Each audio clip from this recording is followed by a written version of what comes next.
Com grande prazer recebemos aos queridos mais uma vez para juntos cultuarmos ao nosso Deus como primeira igreja presbiteriana de Tampa Bay.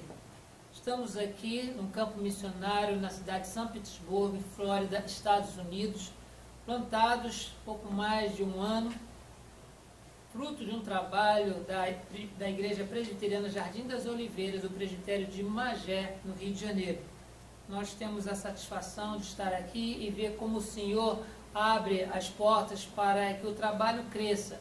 E como toda a atividade missionária, nós enfrentamos as nossas dificuldades também. Mas temos por certo que o Deus que aqui nos enviou, é Ele que nos sustenta em todos os momentos. Nós gostaríamos também de saudar a todos os nossos queridos no Brasil, dizendo que nós oramos por toda a situação que está acontecendo, nós acompanhamos pela internet, vemos como é que está difícil a vida e a convivência no país, com tanta coisa acontecendo e aparecendo no governo federal, no governo estadual e também no governo municipal. E como cidadãos, nós clamamos que Deus intervenha, que mude corações e que faça com que o seu povo possa usufruir de uma vida digna, de uma vida justa. Não somente ali, mas também lembramos de todas as pessoas que estão passando por perseguição ali na Síria. Todo mundo está em crise, o mundo está em colapso. Mais uma vez, nós vemos a urgência de pregar o Evangelho, a fim de que sejam alcançadas as pessoas, que essas pessoas não esperem nenhuma salvação vinda deste mundo, mas a nossa salvação virá sempre do Senhor. Não é por outro motivo que o salmista compõe o cântico que diz: eleva os meus olhos para os montes, de onde me virá o socorro? O meu socorro vem do Senhor, que fez os céus e a terra. Por isso nós estamos aqui, oramos pelo Brasil, pelo mundo, não apenas pelo nosso trabalho aqui em São Petersburgo, porque sabemos que você na internet, as pessoas que congregam aqui conosco, estão orando para que Deus abençoe com prosperidade espiritual e que pessoas sejam alcançadas pela palavra de Deus. Nós, durante este ano, nós temos trabalhado do tema que visa o nosso crescimento no conhecimento de Deus e o crescimento na graça que Deus nos concedeu também. E hoje, de uma forma especial, nós vamos falar a respeito do crescimento através das dificuldades. É comum sabermos que desde que nós viemos a esse mundo, nós enfrentamos dificuldades no nosso crescimento. Principalmente quando a criança, ainda no ventre materno, já enfrenta uma dificuldade porque o espaço vai diminuindo. A criança ela vai crescendo, o espaço vai diminuindo, isso cria uma dificuldade com os movimentos e ela precisa passar pelo ventre da mãe a fim de poder usufruir da nova vida. A vida que ela tinha dentro da mãe é diferente da vida fora da mãe e já enfrenta as dificuldades, já é o ambiente frio, é muita luz e tem que fazer uma coisa, tem que fazer outra, dificuldades, mas isto é importante para o crescimento. Nós, nesta noite, vamos falar vários versículos, vamos lê-los, vamos compartilhar com os irmãos vários pontos da vida de uma pessoa que enfrentou muitas dificuldades, mas que experimentou não somente um crescimento pessoal, como também favoreceu para o crescimento do povo de Deus, povo de Israel. E eu convido para que você abra a sua Bíblia, a fim de acompanhar conosco a leitura destes versos que se encontram a partir do capítulo 37 do livro de Gênesis. Gênesis capítulo 37, verso 1, nós vamos ler até o verso 4. Gênesis 37, de 1 a 4.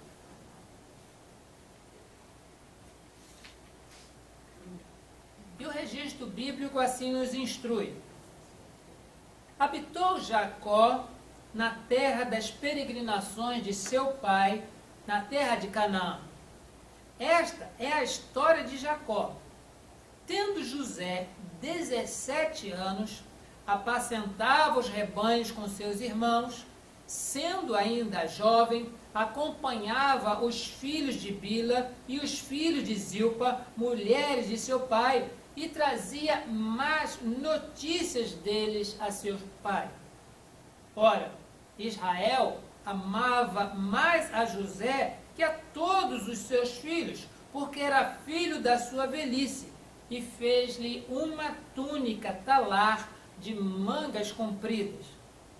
Vendo, pois, seus irmãos que o pai o amava mais que a todos os outros filhos, odiaram-no e já não lhe podiam falar pacificamente. Irmãos, nós sabemos que Deus em tudo tem um propósito. Sabemos que foi difícil para Jacó, aqui já com o nome trocado por Deus para Israel, como foi difícil para ele ter filhos com a pessoa que ele amava.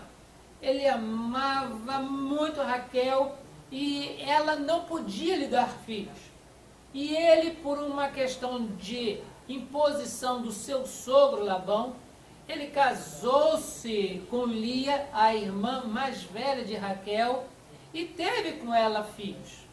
E teve também filhos com concubina, com a serva de Lia. E também, por conta de que Raquel não podia ter filhos, teve também filhos com a serviçal, com a concubina de Raquel, e essas lhes deram filhos. E quando Jacó já era bem velho, quando ele já tinha visto os seus filhos crescendo e tudo mais, Deus abençoou Raquel, que ela concebeu e deu à luz a um filho, que chamou José. Era o filho da velhice de Jacó. E ele amava aquela criança porque não somente era o filho da velhice, mas também era o filho daquela que ele tinha aberto seu coração, Raquel. Ele amava Raquel e casou com Lia por imposição do sogro. E teve filhos com as serviçais das suas esposas, das suas mulheres, por uma questão convencional da época, mas ele amava Raquel. Amava Raquel, e quando ela lhe deu um filho, ele ficou tão feliz que ele expressou isso para todo mundo, inclusive para os seus próprios filhos. E disso criou aí um impasse muito grande. Todos os irmãos de José viam que o pai gostava mais dele do que os outros. Fez uma roupa bonita, com mangas compridas, e deu para o seu filho José. E José, ele estava ali no meio da família, sendo o centro das atenções do seu pai, porque o amava, da sua mãe, porque era o primogênito, mas também dos seus irmãos, porque eles já não suportavam mais aquela dificuldade do relacionamento. Nós vimos que isso promoveu neles um problema muito sério. Diz ali, vendo, pois, verso 4, que os seus irmãos, que o pai o amava mais que a todos os outros filhos, odiaram-no e já não lhe podiam falar pacificamente. Sim, queridos, vamos entender aqui os passos das dificuldades na vida de José que promoveram o seu crescimento em maturidade familiar, maturidade social, maturidade espiritual e principalmente promoveram o crescimento e a proteção de toda a sua família. Primeira dificuldade nós vemos aqui, irmãos, é que José, como servo de Deus, ele foi perseguido pelos seus irmãos por motivo de ódio. Nós entendemos que o que Jacó fez por dar preferência a um filho específico, isso é um desequilíbrio muito grande na família. Se você tem na sua casa 2 filhos, você não pode amar mais um do que o outro. Você tem que demonstrar amor igual para os 2. Agora, se um se vê preterido, não pode jamais dizer que o meu pai ou minha mãe gosta mais do outro. Essa pessoa que reage diferente, ela será responsável pela sua própria conduta. Mas aqui nós vemos que já havia um desequilíbrio no tratamento. Mas cada um dos outros irmãos de José, que odiaram-no por causa dessa preferência do pai, eles assumiam para si mesmos a responsabilidade desse sentimento de ódio. E José, como servo de Deus, como escolhido de Deus para uma tarefa tão importante que todos nós já conhecemos o desfecho dessa história, ele já enfrenta a sua primeira dificuldade. Ele era odiado pelos seus irmãos e os seus irmãos já não podiam falar com ele pacificamente. Vamos ler também uma outra dificuldade, agora no verso 8. Então lhe disseram seus irmãos: reinarás com efeito sobre nós? E sobre nós dominarás realmente? E com isso tanto mais o odiavam por causa dos seus sonhos e de suas palavras. Estávamos falando agora há pouco que nós não dominamos muito nosso inconsciente. Quando estamos dormindo, nós estamos sujeitos a muitas coisas. E o nosso inconsciente, ele muitas vezes brinca conosco. Mas no caso aqui de José, os sonhos que ele teve foram sonhos que Deus lhe havia revelado sobre como que seria o seu desenvolvimento, a respeito de como os moldes que ele tinha sonhado se curvavam diante dele que estava no meio, e um outro sonho onde as estrelas se curvavam diante dele e os irmãos o odiavam mais ainda. E devido a estes sonhos que José tinha tido, e revelando isso ao seu pai, e revelando aos seus irmãos, isso provocava muito a ira deles. E ele não era tão responsável por isso, apesar de ter sido ele o que proclamava o que ele tinha sonhado, mas os sonhos foi Deus que lhe deu, a fim de lhe dizer o que haveria de ocorrer lá na frente. Mas vamos ver também, não somente o verso 8, mas veremos também no verso 11, mais um degrau das dificuldades que levaram ao crescimento de José. Diz assim o verso 11: seus irmãos lhe tinham ciúmes. O pai, no entanto, considerava o caso consigo mesmo. Os irmãos o odiavam, os irmãos tinham ciúme deles, os irmãos já não podiam falar com ele pacificamente. Era uma coisa muito difícil andar naquela casa escrito uma tarjeta dizendo: meu nome é José, porque havia uma dificuldade muito grande. Ele era apenas um dos 12 filhos de Jacó. Aqui não menciona nada a respeito de Benjamim, mas como ele era jovem e o filho da velhice de Jacó, imagine como é que é enfrentar pelo menos 10 irmãos mais velhos que você que te odeiam. Isso é uma coisa muito séria. Mas não fica somente aí a dificuldade na vida de José. Nós vemos também agora no verso 18, que quando o pai tinha enviado José para ver como é que estavam os seus irmãos, porque essa era praticamente a tarefa de José. O pai o enviava ao campo para ver como estavam os irmãos e trazer notícias.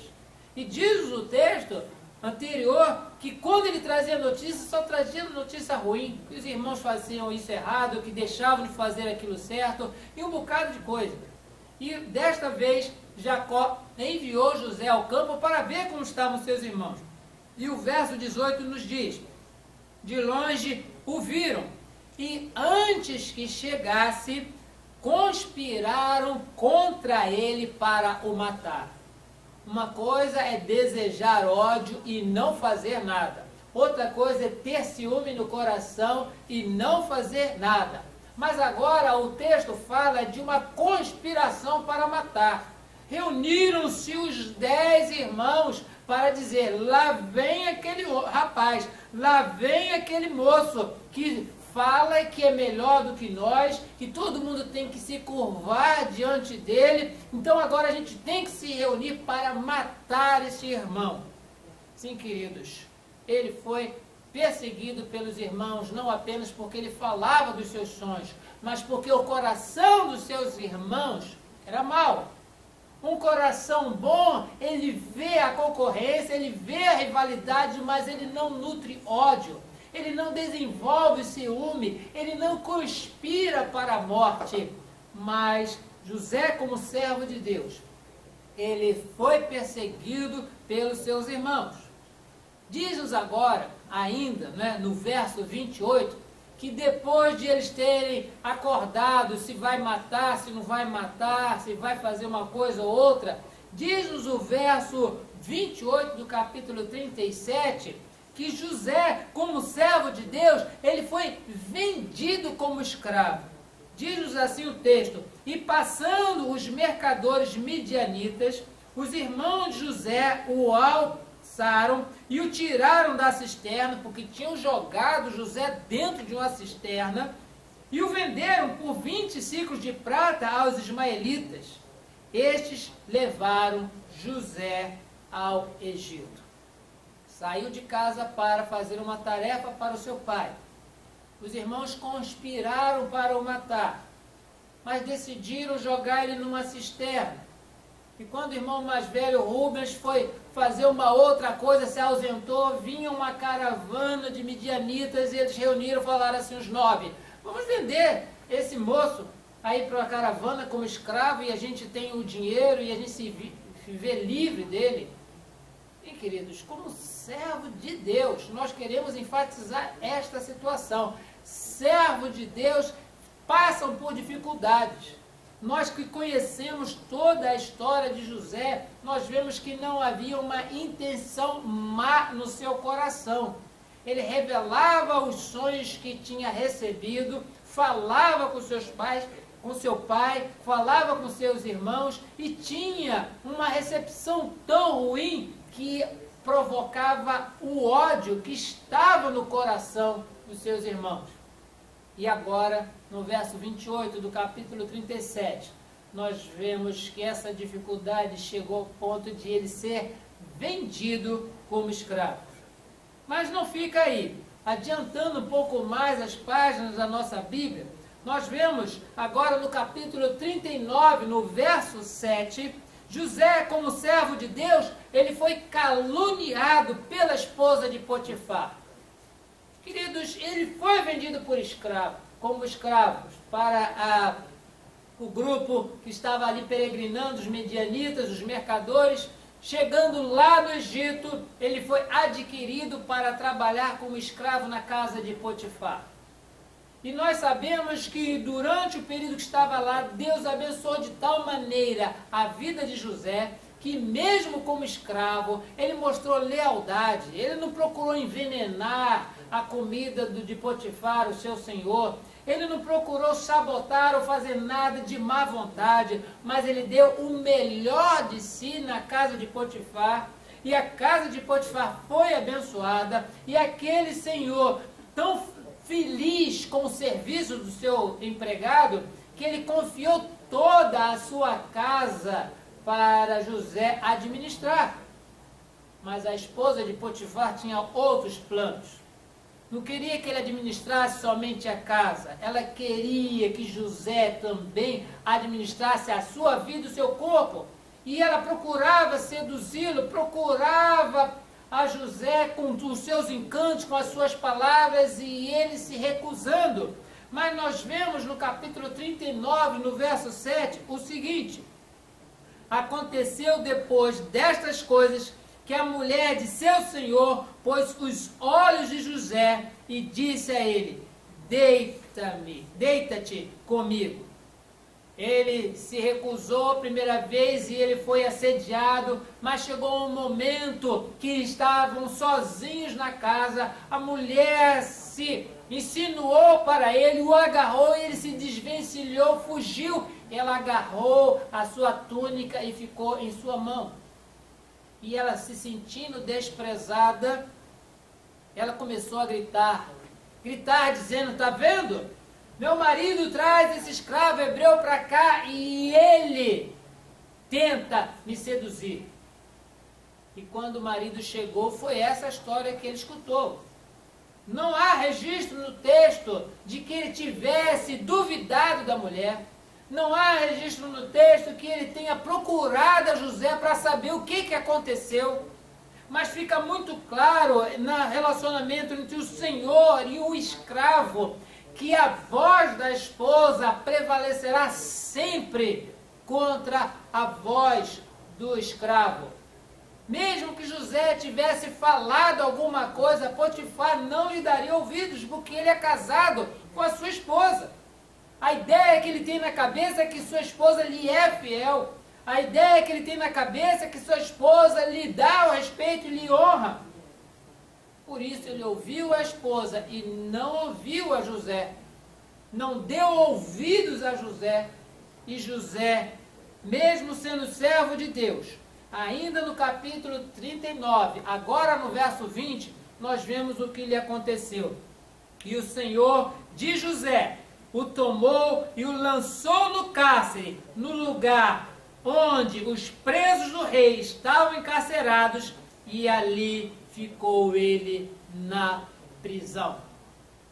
Odiado pelos irmãos, enciumado pelos irmãos, conspirado para a morte pelos irmãos, vendido como escravo pelos irmãos, caluniado pela esposa do seu patrão, agora encarcerado. Nós contamos algumas coisas aqui de dificuldade na vida de José. Eu tenho certeza que esse tipo de ilustração, esse tipo de leitura, jamais passaria no púlpito de quem prega teologia de prosperidade. Não passa. Porque quem quer ser servo de Deus assim? Alguns diriam, Senhor, estou te servindo há tanto tempo e olha o que estão fazendo comigo. Olha, estão me caluniando, me jogaram na cisterna. Senhor, eu te sirvo, eu sou servo teu. Agora eu sou caluniado por esta mulher. Agora eu estou no cárcere. Tem muita gente que questiona os desígnios de Deus por causa de prosperidade, por causa de bem-estar e por causa de saúde.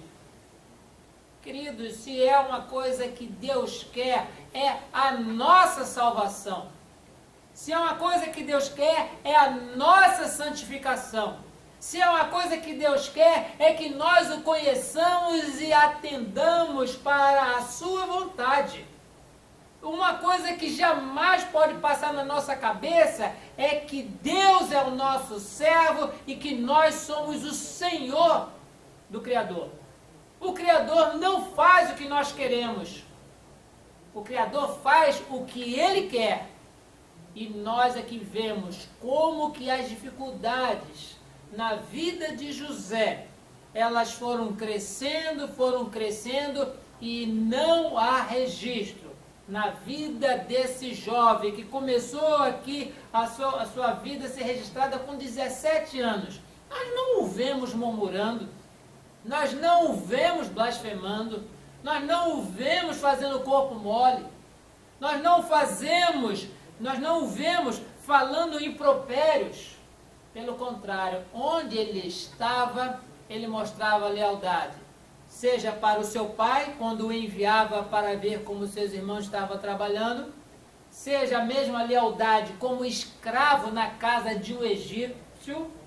Mas agora nós vemos também que, mesmo preso, ele mostrava lealdade ao chefe do cárcere, a ponto de ele ser colocado como um segundo carcereiro, tomando conta do cárcere e cuidando dos outros presos.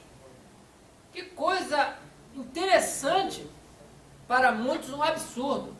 vou esperar uma oportunidade, vou fugir, vou enfiar a faca em alguém, vou fazer alguma coisa. Mas José, como servo de Deus, ele passou por essas dificuldades, mas ele não abriu mão dos seus princípios, do seu caráter de lealdade e de servo de Deus.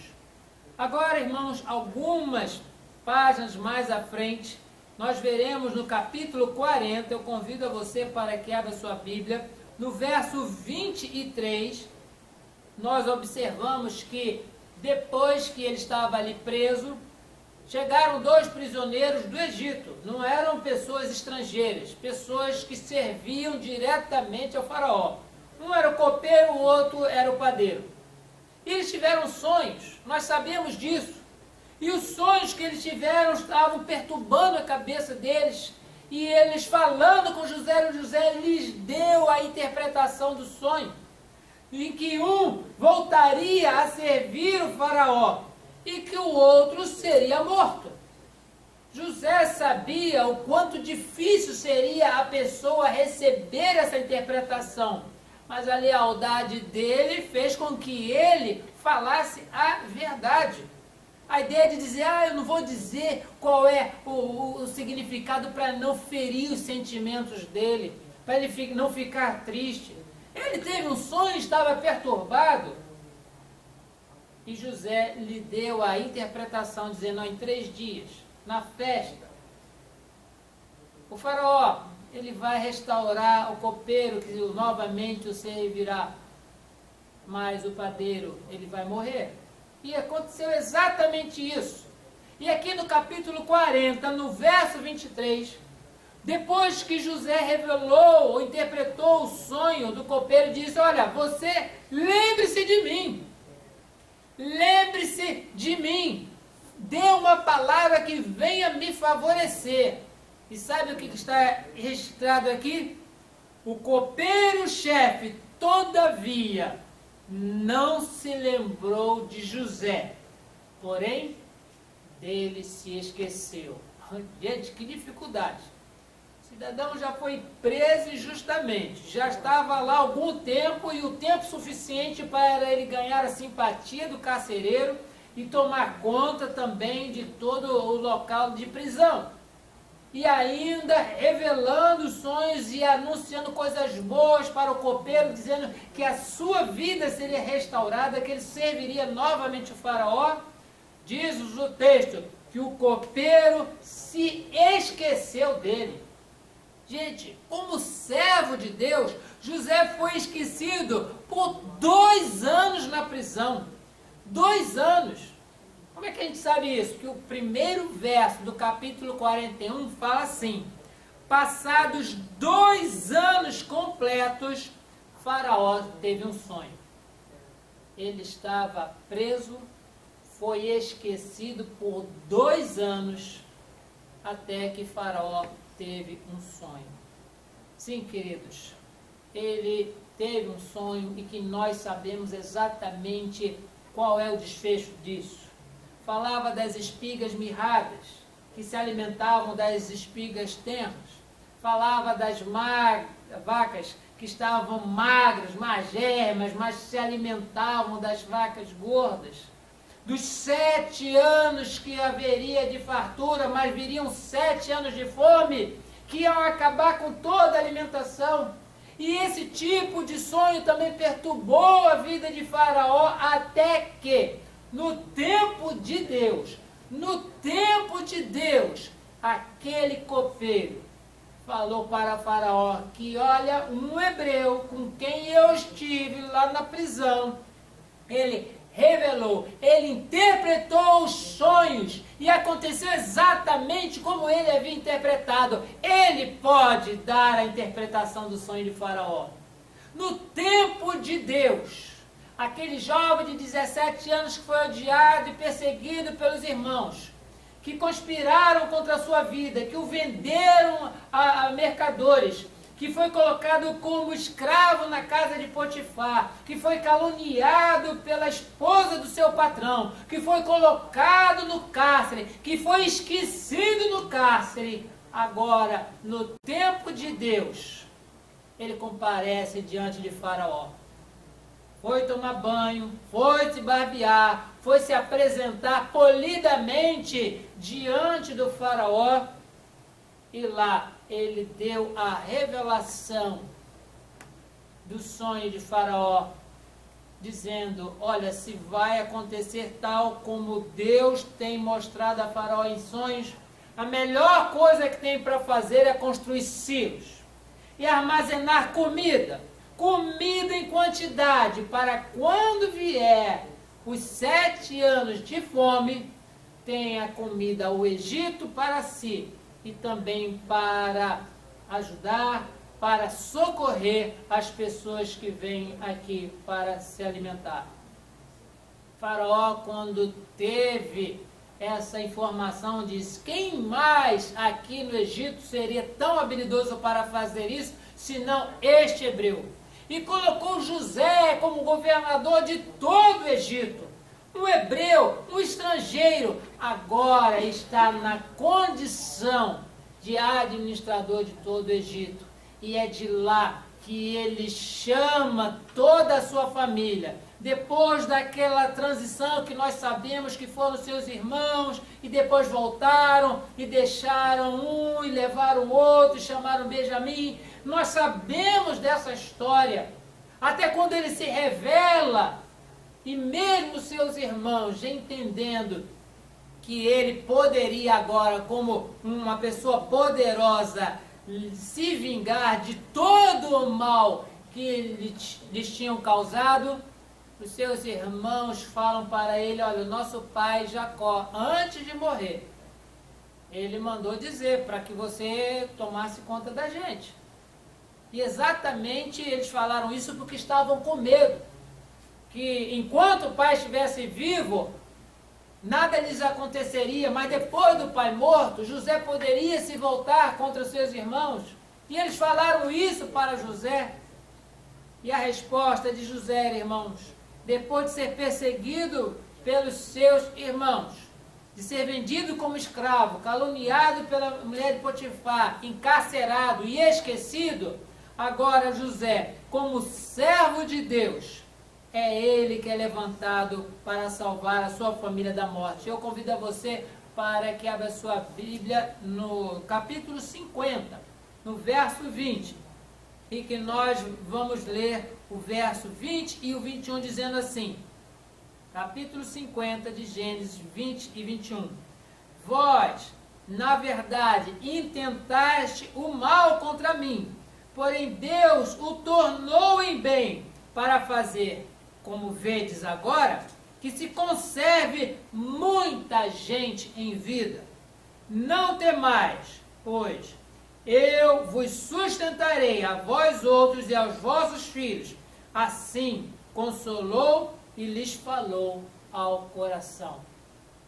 Sim, queridos, estamos falando de crescimento em meio à dificuldade. Nós passamos por dificuldade durante toda a nossa vida terrena.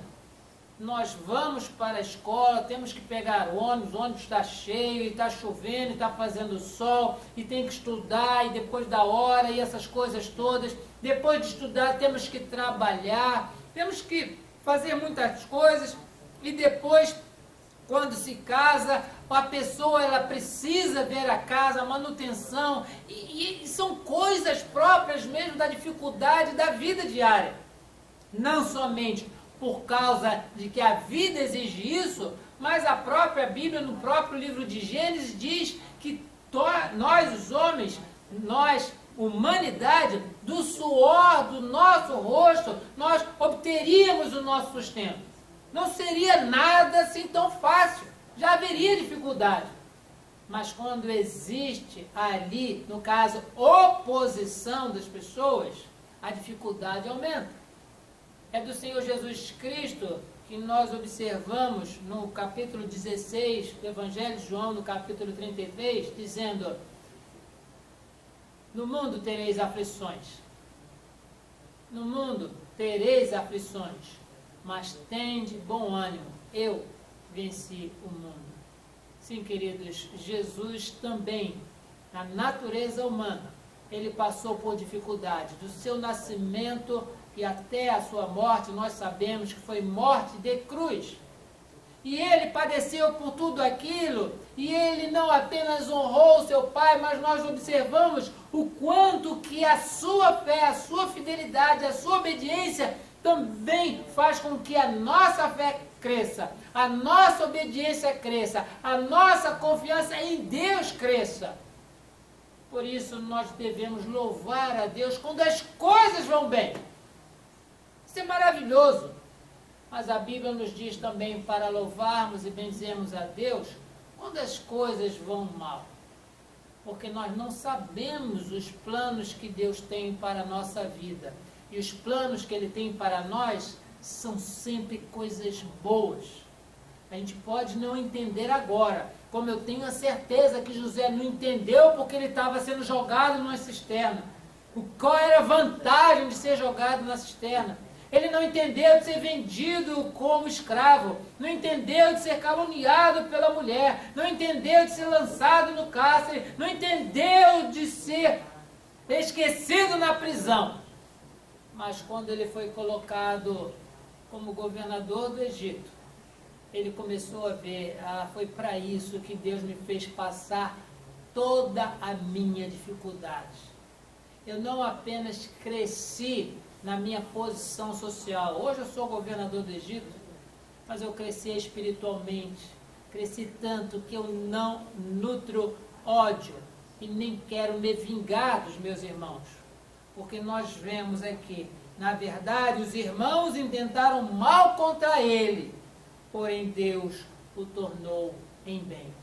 Bendiga a Deus, meu querido, na sua dificuldade. Passe pela sua dificuldade aguardando o crescimento que Deus já está promovendo, sabendo que onde nós estivermos ali em aflição, Deus estará conosco, nos acompanhando, nos amparando em todos os momentos. Não é assim que nós declamamos o Salmo 23, onde diz no seu verso: ainda que eu ande pelo vale da sombra e da morte, não temerei mal algum, porque tu estás comigo, a tua vara e o teu cajado me consolam. Ainda, irmãos, é na epístola de Paulo aos Romanos, que nós lemos no capítulo 5, verso 3 e 4, dizendo: e não somente isto, mas também nos gloriamos nas próprias tribulações, sabendo que a tribulação produz perseverança, e a perseverança, experiência, e a experiência, esperança. Há uma progressão, há um crescimento, mas há a tribulação. A tribulação provoca isso. Não é para nos fazer tristes, não é para Deus se divertir enquanto nós estamos passando pelas dificuldades.